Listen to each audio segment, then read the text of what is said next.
Hello friends, আজকে লোটে মাছের ইয়ে বানাবো, তরকারি বলে কি ঝাল। তার জন্য প্রথমে গোটা গরম মশলা আর গোটা জিরে দিয়ে নিয়েছি। তারপরে 3-4টে কাঁচা লঙ্কা দিয়ে দিয়েছি আর দিয়েছি কিছুটা আদা কুচি, ভালো করে ভেজে নেবো। এরপরে দিয়ে দেবো একটা বড় সাইজের পেঁয়াজ কুচি রেখেছিলাম, এইটা দিয়ে দেবো। দিয়ে এইটাও ভালো করে ভাজা ভাজা করে নেবো। ভালো করে ভাজা ভাজা করা হয়ে গেলে হালকা লাল হয়ে আসবে, এর মধ্যে দিয়ে দেবো আদা গুঁড়ো। তারপরে রসুন কুচিটা আগেই দিয়ে দিয়েছি, আদা গুঁড়ো দিয়ে আবার ভালো করে নেড়ে চেড়ে নিয়ে দিয়ে দেবো অল্প একটু নুন, যাতে পেঁয়াজ আর ভাজা মশলাগুলো ভালো করে একটু নরম হয়ে যায়।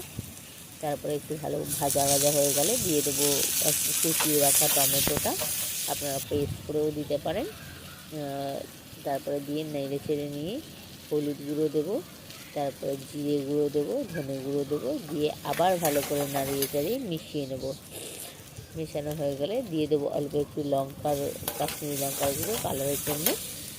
আবার ভালো করে মিশিয়ে নিয়ে অল্প একটু জল দিয়ে কষিয়ে নেবো। জল না দিলে এই গুঁড়ো মশলাগুলো নিচে ধরে যেতে পারে। ভালো করে নাড়িয়ে চাড়িয়ে দিলাম, দেখুন জলটা প্রায় টেনে এসছে, আর একটু টেনে আসবে। তারপরে জল দিয়ে দেবো, দেখুন সুন্দর তেল বেরিয়ে এসছে, প্রায় আমাদের মশলা কষানো হয়ে গেছে। এরপরে পরিমাণ মতো জল দিয়ে দেবো, এটা একটু ফুটে কমে যাবে। তারপরে মাছগুলোকে দিয়ে দেবো। মাছগুলো আগে ভাজা, যেহেতু লোটে মাছ নরম হয় তাই জন্য ভাজার কোনো দরকার পড়ে না। ঝোলটা প্রায় টেনে এসছে, এরপরে একে একে লোটে মাছগুলোকে আমরা ছেড়ে দেবো। আগেই কেটে ধুয়ে পরিষ্কার করে রেখেছিলাম। এবার হালকা হাতে এরকমভাবে ছেড়ে অল্প করে নাড়িয়ে দেবো।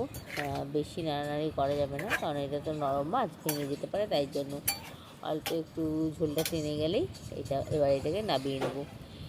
বেশি নাড়াচাড়া করবেন না। এবার দিয়ে দিলাম অল্প একটু গরম মশলা গুঁড়ো, গন্ধটা ভালো আসবে তাই জন্য।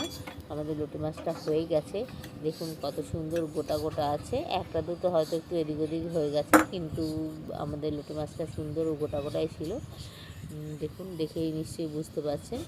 Thank you for watching. Please like, comment, share and subscribe. এরকমভাবে আপনারা লোটে মাছ বানাতে পারেন বাড়িতে, লোটে মাছের ঝাল, তাহলে